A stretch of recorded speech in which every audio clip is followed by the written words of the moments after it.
Thank you, Angie. And Roberta, how about your third? Okay. We're back to ghosts. Thanks, What a Roberta. relief.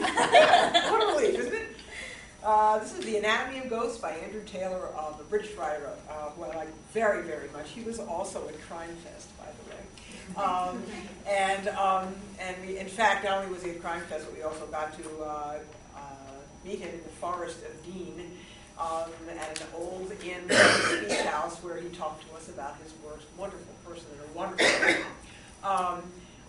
The Anatomy of Ghosts, Andrew Taylor writes, he's quite prolific. He has several series. One is called the Lidman series, which I love. But he also writes standalones, which are historical fiction.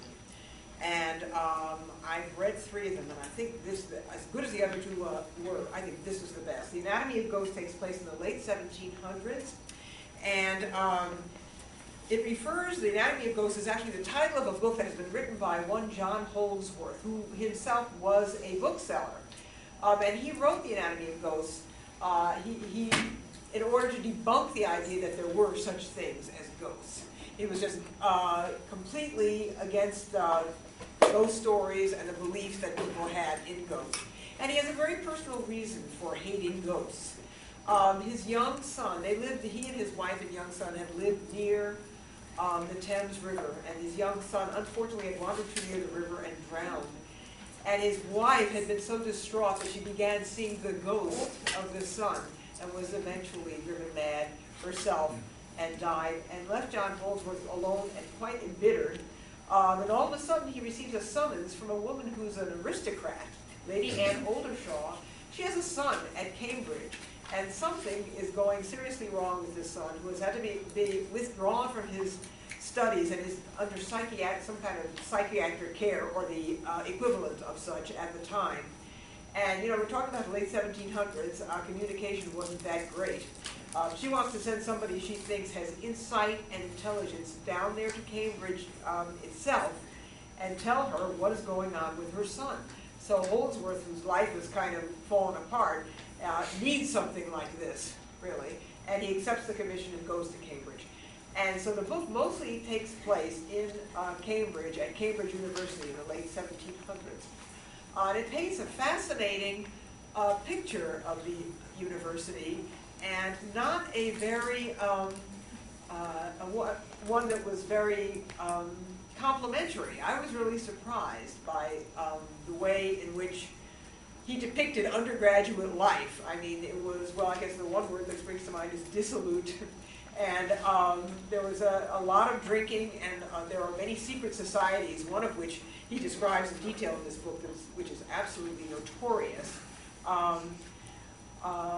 But it was, in afterwards, the novel, Andrew Taylor says of his research that he did on this, the 18th century was not a glorious period for English universities. At Oxford and Cambridge, individual colleges followed their own idiosyncratic paths with little to guide them apart from their own statutes, which were at least 2 centuries out of date, as were the syllabuses that the universities prescribed for the students to study.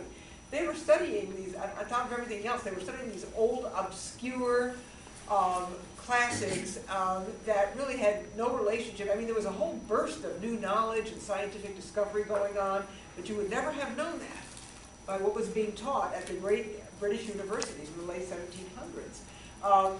Taylor goes on, moreover, there's precious little actual studying going on with gambling, drinking, carousing, etc., generally taking precedence.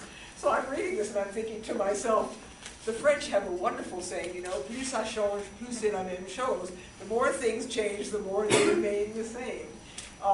And so Sunday's Washington Post, I don't know if anybody read this article in the Outlook section. What's a college education really worth? Not enough. This education writer says universities have stopped delivering the basics.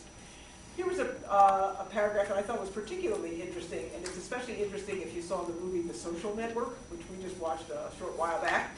In the recent movie The Social Network, Mark Zuckerberg is shown devoting endless hours in his room to computer programming. He goes to a few parties, but mostly he's engaged in a new business venture, the Facebook. Was he flunking any of his classes? No.